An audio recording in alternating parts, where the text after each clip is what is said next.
I'm Heidi Gingap, and today I'm going to perform an assessment of the cranial nerves return demonstration. So a cranial nerves examination provides information regarding the transmission of sensory and motor messages primarily to head and neck. So before anything else, we should do of course, the proper hand hygiene.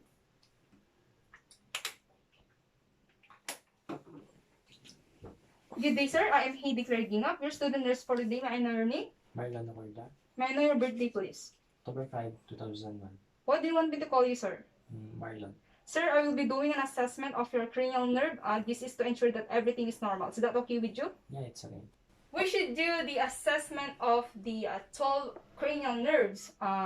Olfactory nerve is the #1 cranial nerve. So first, we are going to ask the patient to clear his nose to remove any mucus. Sir, please clear out your nose using this one. Okay. Okay, after that, ask the patient to close his eye and occlude one nostril, and ask the patient to identify the object that we are going to let him smell. Okay, sir, I am going to test for your sense of smell. I will be instructing you to close your eyes and then place your one finger in your nostril and that, okay? And guess the smell, okay? Okay, sir. Just close your eyes and put your, okay? What smells this? Boots. Okay, good. How about this? Coffee. Okay, meron pa? The other side.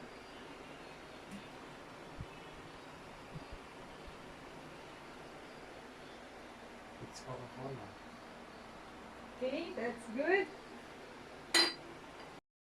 So next would be assessing patient's cranial nerve #2, which is optic nerve. So first we are going to assess for patient's visual acuity. Visual acuity is the degree of the detail that the eye can discern an image. So first, this test we are going to use a handheld card and ask the patient to read what is written in the handheld card. Sir, may I ask if do you use any eyeglasses or contact lenses? No. Okay. Can you please read this one for me?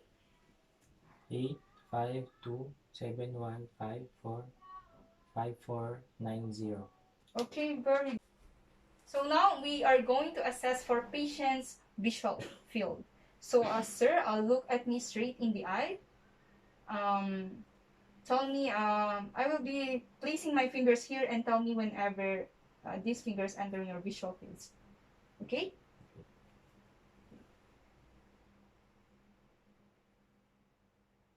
These enter your visual fields. Yeah. Okay. Now we are going to assess cranial nerves #3, 4, and 6, and these are oculomotor, trochlear, and abducens. These three are all motor nerves. So oculomotor is responsible for eye movement, upper eyelids, and the constriction of pupils. Now trochlear is responsible for the movement of a superior oblique muscle, and the abducens is responsible for the movement of the lateral rectus muscles. To assess for this, ask the patient to look directly at the eye. Sir, I want you to look straight in my eye. I'll be inspecting your upper eyelids. Okay. So I'm inspecting the upper eyelids, and it should not be obscure vision. Okay. Pupils should be round and equal size. Okay. Now assess for a pupillary reaction and observe for the direct consensual response. Sir, I'm going to shine this pen light just straight in your eye. Okay. Okay.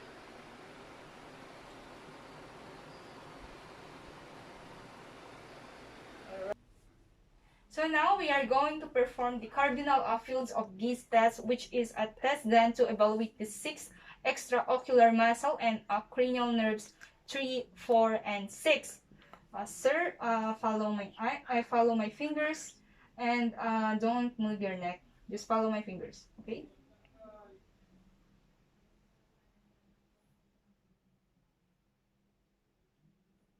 Okay. So the pupils are equally round and reactive to light and accommodation. So next we are going to be assessing for cranial nerves number 5, which is the trigeminal nerve. Mandibular, maxillary, and ophthalmic division should be tested symmetrically first for pain. Sir, I'm going to assess for pain, and I'm going to use the cotton swab stick to poke you because I want to know whenever you feel the sharp end or the dull end. Is that okay with you? Just sir, just tell me whenever I will be touching your skin, and just tell it sharp or dull. Okay? So, sharp. Dull. Sharp. Sharp. Dull. Okay. Sir, I want you to close your eyes and tell me whenever this cotton feel your skin. Okay? Okay. Okay. Okay. Okay. Okay. Sir, I will be comparing the both sides this to know if the feeling is the same. Okay? Is this the feeling the same with this one? Yeah. This one. Yeah. Proceeding now to the test for a corneal reflex. Sir, I want you to look up that side and don't move your neck. Okay? Okay, okay na sir. So now approach the patient on his side away from his line of vision and then lightly touch the hernia. Sir, I want you to look up. Look up. So normal patients would blink and tear in this corneal reflex test. So moving on, we are going to assess the cranial nerves 7, which is the facial nerve. Sir, I need you to do or perform some facial expression, okay? Smile for me. Pro. Show your teeth. Puff your cheeks. Okay. Close slightly your eye. Okay, that's okay now. Okay. So, slightly lang, sir. Slightly lang there. Okay, the next thing that we have to do is to test for the sensation of the anterior of the tongue, okay, using the cotton buds. Okay, sir, may I ask you to close your eyes and guess this face, okay?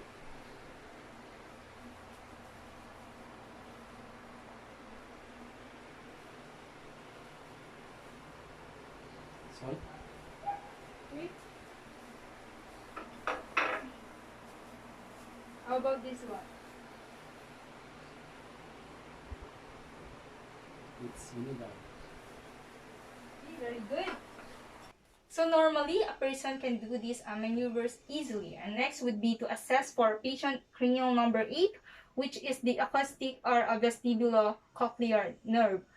This is a sensory nerve which mediates hearing and balance. So first, we are going to perform the whisper test. So, sir, we are going to assess your hearing. Okay, I will be covering your one ear. Is that okay with you? Yeah, it's okay. Okay. Repeat whatever I am whispering. Okay. Okay. 99. Baseball. So now we are going to perform the Rena's test to assess for ear and bone conduction. We should place the placed by vibrating a tuning fork in the patient's mascoid process behind the ear. Okay, sir, do you hear that sound? Mm-hmm. Tell me if it stops. Does it stop now? Stop. Okay. Stop now. Stop. Do you hear that sound? Yeah. Okay. Normally, patients could hear the sound longer and air than the bone. So next, we are going to assess for cranial nerve number 9 and 10, which is the glossopharyngeal and the vagus nerve. What is responsible for the motor and sensory part of the palate, pharynx, and I'm going to assess the inside of your mouth. Uh, Please say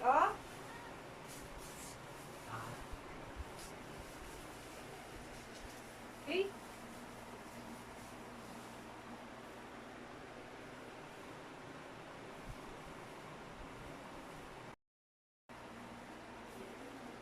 Okay, you should see the soft palate rise promptly and symmetrically while the ovula should be in the midline. We are going to test for the patient's gag reflex. Okay, sir, I will be poking your top of your throat. Okay.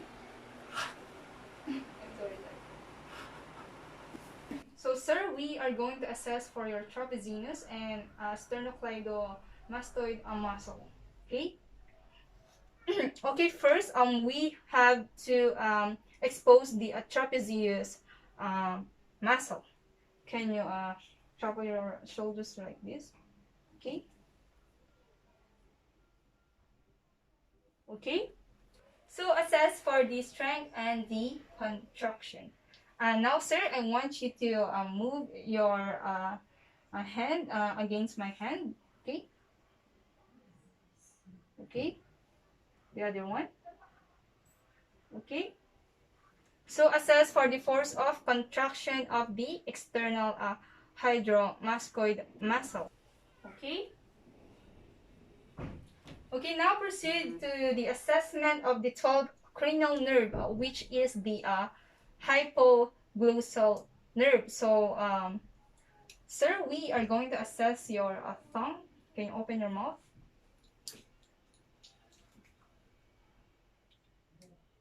Okay, assess for any atrophy or fasciculations in the thumb. Let's take out your thumb. Take out. Okay, observe for any asymmetry or any deviations from midline. Okay, so the tongue should be protruding outward, and that ends the cranial nerve examination. So after doing all the assessment, we should do the proper hand hygiene. And after that, we are now done with the assessment. Thank you so much. Thank you so much, sir.